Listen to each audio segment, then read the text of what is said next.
Why is there such a difference between the official estimate of EU migrants and the national insurance numbers issued to people coming? Today the explanation was it's mainly because of short-term migrants who don't stay. But some of those campaigning to leave say even if that is the case, it's still a problem. But what it shows is the incredible pressure there is on our system and on our public services. And at a time of great budgetary constraint, you can see the difficulty that puts everybody in. For the 12 months to last September, the official estimate of EU migrants was 257,000.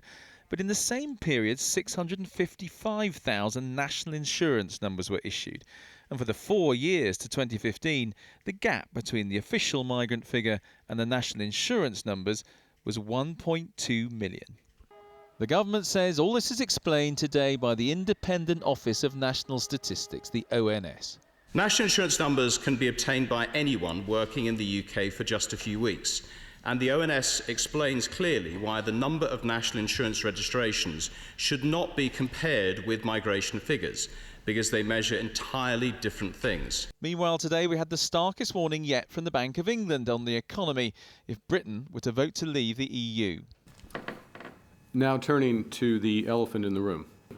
A vote to leave the European Union could have material economic effects on the exchange rate, on demand, and on the economy's supply potential.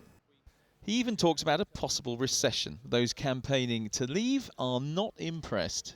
We forecast that the European exchange rate mechanism would cause a big recession. The Bank of England said it wouldn't. We were right. We then forecast that the euro would do enormous damage to a lot of its captive economies. We were right. They were wrong. They didn't forecast the 2008 recession.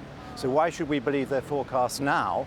From the economy to immigration, in fact, on virtually any subject of discussion, it all leads back to one place over the next 6 weeks, the referendum.